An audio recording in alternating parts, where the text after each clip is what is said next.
Assalamualaikum warahmatullahi wabarakatuh. Selamat pagi semuanya. Gimana nih kabarnya hari ini? Semoga kita selalu dalam lindungan Tuhan Yang Maha Esa. Amin. Puji syukur kehadirat Tuhan Yang Maha Esa yang telah memberikan kesehatan kepada kita sehingga kita bisa berkumpul untuk melaksanakan pembelajaran secara online pada kali ini. Sebelumnya, izinkan saya memperkenalkan diri. Nama saya Bayu Pramudia dari Pendidikan Fisika Untirta Angkatan 2020. Sebelum kita memulai pembelajaran pada kali ini, alangkah baiknya kita berdoa menurut agama dan keyakinannya masing-masing. Berdoa dimulai. Pada pembelajaran sebelumnya, kita kan sudah belajar mengenai hukum Boyle. Hukum Boyle ini adalah hubungan antara tekanan, volume, dan suhu yang ada dalam suatu ruang tertutup. Nah, pada pembahasan kali ini, kita akan membahas lagi nih mengenai pemanasan global. Pemanasan global ini adalah diperkirakan telah menyebabkan perubahan-perubahan sistem terhadap ekosistem di bumi loh. Tidak hanya itu, pada video kali ini kita juga akan membahas tentang dampak dari pemanasan global dan juga upaya untuk mengatasi pemanasan global ini dalam kehidupan sehari-hari. Dan ke materi, alangkah baiknya kita mengetahui terlebih dahulu apa tujuan pembelajaran pada materi yang diharapkan kali ini. Adapun tujuan pembelajarannya yaitu yang pertama, setelah melakukan pembelajaran ini diharapkan siswa dapat menjelaskan pengertian dari pemanasan global dan juga efek rumah kaca. Lalu yang kedua, setelah melakukan pembelajaran ini, siswa diharapkan mampu memahami tentang dampak dari pemanasan global dan juga efek rumah kaca. Yang ketiga, setelah melakukan pembelajaran ini, siswa diharapkan dapat menjelaskan aktivitas manusia yang dapat menyebabkan pemanasan global. Lalu yang keempat, pada pembelajaran kali ini, siswa diharapkan dapat memberikan contoh upaya yang dapat dilakukan untuk mengatasi pemanasan global. Lalu yang terakhir yaitu pada pembelajaran kali ini, siswa dapat menjelaskan hasil-hasil kesepakatan global IPCC, Protokol Kyoto, dan APPCDC terkait pemanasan global. Pemanasan global atau global warming menjadi salah satu isu lingkungan utama yang dihadapi dunia pada saat ini. Pemanasan global ini berhubungan dengan proses meningkatnya suhu rata-rata permukaan bumi. Peningkatan suhu permukaan bumi ini dihasilkan oleh adanya radiasi sinar matahari menuju ke atmosfer bumi. Kemudian, sebagian sinar ini berubah menjadi energi panas dan energi panas dalam bentuk sinar inframerah yang kemudian diserap oleh udara dan juga oleh permukaan bumi. Kemudian, sebagian sinar inframerah dipantulkan kembali ke atmosfer dan ditangkap oleh gas-gas rumah kaca yang kemudian menyebabkan suhu bumi meningkat. Gas-gas rumah kaca terutama berupa karbon dioksida, metana, dan nitrogen oksida berkontribusi yang mengakibatkan akumulasi gas-gas kimia ini di atmosfer adalah aktivitas manusia. Temperatur global rata-rata setiap tahun dan 5 tahunan tampaknya meningkat juga akibat adanya pemanasan global ini. Pemanasan global ini yaitu ada efek rumah kaca dan juga efek balik. Nah, efek rumah kaca dalam rumah kaca atau greenhouse yang sering digunakan dalam budidaya, terutama di negara yang mengalami musim salju atau percobaan tanaman. Dalam bidang biologi dan pertanian, energi matahari atau panas yang masuk melalui atap kaca sebagian besar dipantulkan keluar oleh atmosfer dan sebagian lainnya terperangkap di dalam greenhouse, sehingga menaikkan suhu di dalamnya. Contoh lain yang dapat mengilustrasikan kejadian efek rumah kaca ini adalah ketika kita berada di dalam mobil dengan kaca tertutup yang sedang parkir di bawah terik matahari. Panas yang masuk melalui kaca mobil ini sebagian besar dipantulkan kembali keluar melalui kaca, tetapi sebagian lainnya terperangkap di dalam ruangan mobil. Akibatnya, suhu di dalam ruangan lebih tinggi atau panas daripada di luarnya. Nah, selain efek rumah kaca, yang dapat menyebabkan pemanasan global ini yaitu efek balik. Efek balik penyebab pemanasan global dipengaruhi oleh berbagai proses efek balik yang dihasilkannya. Seperti pada penguapan air, pada awalnya pemanasan akan lebih meningkatkan banyaknya uap air di atmosfer. Karena uap air sendiri merupakan gas rumah kaca, maka pemanasan akan terus berlanjut dan menambah jumlah uap air di udara hingga tercapainya suatu kesetimbangan. Nah, konsentrasi uap air dan keadaan ini yang menyebabkan efek rumah kaca yang dihasilkan lebih besar bila dibandingkan oleh akibat gas CO2 itu sendiri. Peristiwa efek balik ini dapat meningkatkan kandungan air absolut di udara, namun kelembaban relatif udara hampir konstan atau bahkan agak menurun karena udara menjadi menghangat karena usia CO2 yang panjang di atmosfer, maka efek balik ini secara perlahan dapat dibalikan. Selain penguapan, awan juga menjadi efek balik.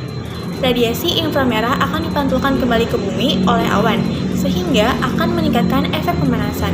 Sementara awan tersebut akan memantulkan pula sinar matahari dan radiasi inframerah ke angkasa, sehingga meningkatkan efek pendinginan. Efek balik penting lainnya adalah hilangnya kemampuan memantulkan cahaya oleh es. Lapisan es yang berada di dekat kutub mencair dengan kecepatan yang terus meningkat. Ketika temperatur global meningkat bersamaan dengan mencairnya es tersebut, daratan atau air di bawahnya akan terbuka. Daratan maupun air memiliki kemampuan memantulkan cahaya lebih sedikit bila dibandingkan dengan es, dan akibatnya akan menyerap lebih banyak radiasi matahari.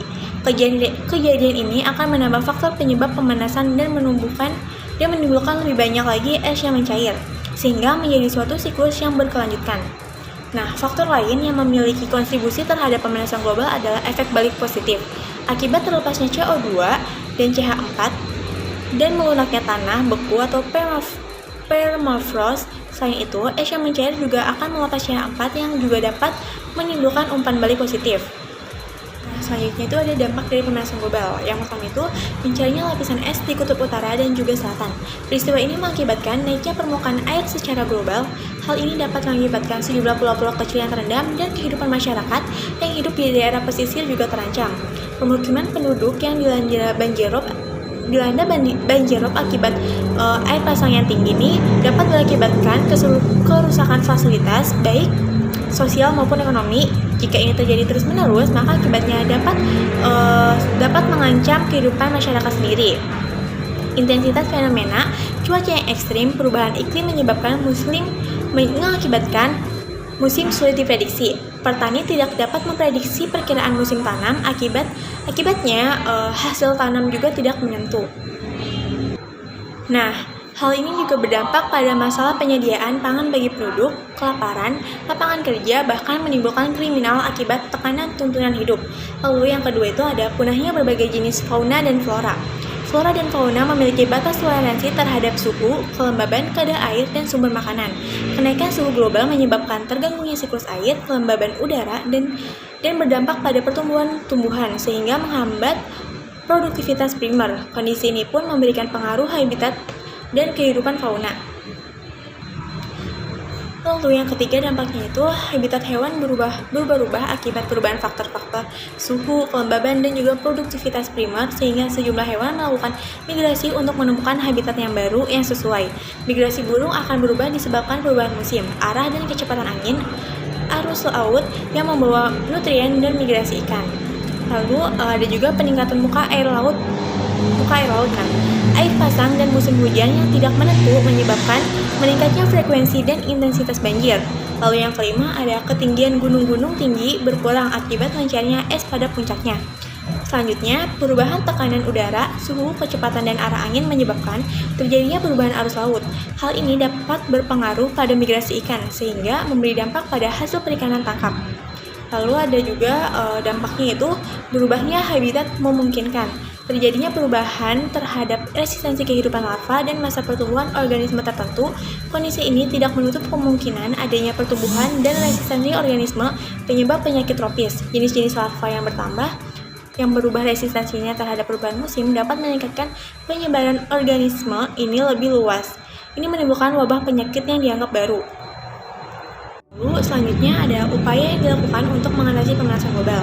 Upaya penanggulangan dampak pemanasan global. Upaya penanggulangan ini ditunjukkan untuk mengurangi dampak atau akibat dari pemanasan global yang sudah terjadi. Upaya-upaya tersebut antara lain adalah yang pertama, merehabilitasi lahan kritis dengan cara penggalakan penanaman pohon atau reboisasi sebagai upaya memperbanyak media penyerap gas karbon serta meningkatkan ketersediaan cadangan air. Lalu yang kedua ada mengurangi aktivitas yang menghasilkan GRK dan mengubah penggunaan badan perusak ozon atau BPO. Lalu selanjutnya ada menjaga keberadaan daerah terbuka hijau dalam upaya mempertahankan keberadaan daerah resapan air maupun penyerap karbon. Lalu ada meningkatkan kepedulian terhadap data lingkungan laut, darat, dan juga udara. Ada melakukan perencanaan tata ruang yang berwawasan lingkungan yang memadukan antara perencanaan ruang laut, pesisir, dan juga daratan. Peningkatan kepedulian masyarakat terhadap upaya memperlambat mencegah meningkatnya pemanasan global. Lalu selanjutnya itu ada hasil kesepakatan dunia internasional dalam upaya penanggulangan dampak pemanasan global. Yang pertama itu kesepakatannya dengan IPCC atau Intergovernmental Panel on Climate Change. IPCC ini adalah disiplin ilmu di seluruh dunia. Tugasnya menyediakan data-data ilmiah terkini yang menyeluruh. Tindak berpihak dari transparan mengenai informasi teknis, sosial, dan ekonomis yang berkaitan dengan isu perubahan iklim, termasuk informasi mengenai sumber penyebab perubahan iklimnya, dampak yang ditimbulkan, serta strategi yang perlu dilakukan dalam hal mengurangi emisi, pencegahan, dan adaptasi. IPCC ini bersekretariat di Jenewa, Swiss, dan bertemu 1 tahun sekali di sebuah rapat pleno yang membahas mengenai 3 hal. Yang pertama itu ada informasi ilmiah mengenai perubahan iklim, yang kedua ada dampak adaptasi dan kerentanannya, yang ketiga ada mitigasi atau upaya perubahan iklim. Pada tahun 1990, IPCC ini berhasil menerbitkan hasil penelitian pertama atau First Assessment Report. Laporan tersebut menyebutkan bahwa perubahan iklim dipastikan merupakan ancaman bagi kehidupan manusia. Nah, IPCC ini menyerukan pentingnya sebuah kesepakatan global untuk menanggulangi masalah perubahan iklim, mengingat hal tersebut merupakan sebuah proses global yang berdampak pada seluruh dunia. Majelis Umum PBB menanggapi seruan IPCC ini dengan secara resmi membentuk sebuah badan negosiasi antar pemerintah, yaitu Intergovernmental Negotiating Committee atau INC untuk merundingkan sebuah konversi mengenai perubahan iklim. Laporan IPCC terakhir tahun 2007 secara garis besar terdiri dari laporan kelompok kerja 1 dikeluarkan pada Februari 2007 menekankan bahwa manusia adalah penyebab utama dari peningkatan gas rumah kaca di lapisan udara. Lalu yang laporan kedua mengenai dampak dan adaptasi perubahan iklim yang dikeluarkan pada awal April 2007 dan membeberkan perkiraan ancaman bencana di banyak negara apabila tidak dilakukan upaya segera untuk mengurangi kegiatan yang dapat menyebabkan pemanasan global. Lalu yang ketiga itu laporan kelompok kerja yang dikeluarkan pada Mei 2007 menganalisis proses pengurangan emisi karbon yang sudah dan harus dilakukan secara strategi dan adaptasi untuk bertahan dampak perubahan iklim yang tidak bisa dihindari. Lalu yang kedua itu ada kesepakatan protokol Kyoto. Nah, protokol Kyoto ini adalah protokol kepada Konvensi Rangka Kerja PBB tentang perubahan iklim UNFCCC yang diadopsi pada pertemuan bumi di Rio de Janeiro pada tahun 1992. UNFCCC ini dapat menandatangani atau mengklarifikasi protokol Kyoto sementara pihak luar tidak diperbolehkan. Nah, protokol Kyoto ini diadopsi pada sesi ketiga konvensi UNFCCC pada 1997 di Kyoto, Jepang. Lalu kesepakatan yang ketiga yaitu Asia Pacific Partnership on Clean Development and Climate atau APPCDC. Asia Pacific Partnership on Clean Development and Climate dikenal dengan APP merupakan kerjasama internasional yang bersifat sukarela antara Australia, Kanada, India, Jepang, dan juga RCC dan Korea Selatan yang mengumumkan pembentukannya pada tanggal 28 Juli tahun 2005. Menteri Luar Negeri, Lingkungan, dan Energi dari negara-negara beserta kesepakat untuk bekerja sama dalam pengembangan dan transfer teknologi yang memungkinkan pengurangan emisi yang bersesuaian dengan UNFCCC dan perangkat internasional lainnya. Lalu yang keempat yaitu ada Protokol Montreal. Protokol Montreal ini adalah sebuah traktat internasional yang dirancang untuk melindungi lapisan ozon dengan meniadakan produksi sejumlah zat yang diyakini bertanggung jawab atas berkurangnya lapisan ozon. Traktat ini berlaku sejak 1 Januari 1989. Traktat ini difokuskan pada kelompok senyawa hidrokarbon halogen yang yakni memerankan peranan penting dalam penipisan lapisan ozon. Dalam penipisan lapisan ozon, semua zat tersebut memiliki klorin atau bromin. Nah, begitu adalah kesepakatan yang dilakukan adalah kesepakatan internasional yang telah dilakukan untuk mengurangi emisi gas.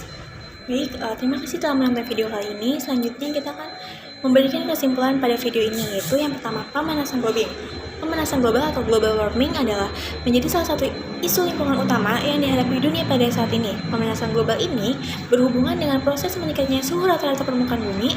Nah, peningkatan suhu permukaan bumi ini dihasilkan oleh adanya radiasi sinar matahari menuju ke atmosfer bumi. Kemudian, sebagian sinar ini berubah menjadi energi panas dalam bentuk sinar inframerah yang kemudian diserap oleh permukaan bumi.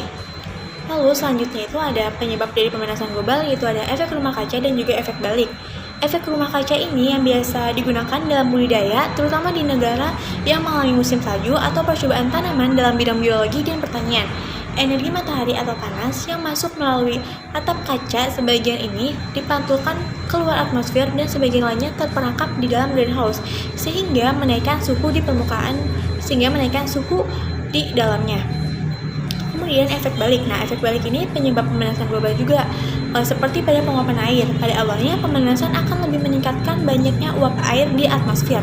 Karena uap air sendiri merupakan gas rumah kaca, maka pemanasan akan terus berlanjut sehingga menambah jumlah uap air di udara, hingga tercapainya suatu kesetimbangan konsentrasi uap air.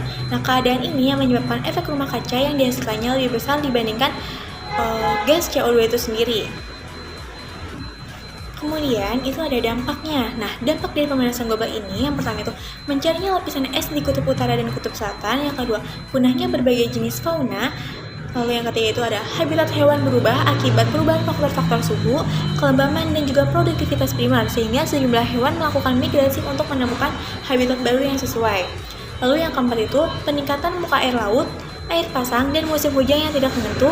Lalu selanjutnya ada ketinggian gunung-gunung tinggi berkurang akibat menjarnya es pada puncaknya. Lalu ada perubahan tekanan, udara, suhu, kecepatan, dan arah angin menyebabkan terjadinya perubahan arus. Nah, berubahnya habitat memungkinkan terjadinya perubahan terhadap resistensi kehidupan larva dan masa pertumbuhan organisme tertentu. Kondisi ini tidak memungkinkan adanya pertumbuhan dan resistensi organisme penyebab penyakit tropis. Lalu selanjutnya itu ada upaya untuk menanggulangi pemanasan global. Yang pertama itu ada merehabilitasi lahan kritis atau biasa kita sebut dengan reboisasi, kemudian mengurangi aktivitas yang menghasilkan GRK dan mengurangi penggunaan bahan perusak ozon. Lalu ada menjaga keberadaan daerah terbuka hijau dan dalam upaya mempertahankan keberadaan resapan air maupun penyerap karbon. Lalu ada meningkatkan kepedulian terhadap lingkungan laut, darat, dan udara, melakukan perencanaan tata ruang yang berwawasan lingkungan yang memadukan antara perencanaan laut, pesisir, dan daratan. Lalu ada peningkatan kepedulian masyarakat terhadap upaya memperlambat mencegah meningkatnya pemanasan global itu sendiri. Terima kasih sudah menonton video kali ini. Kurang lebih mohon maaf. Wassalamualaikum warahmatullahi wabarakatuh.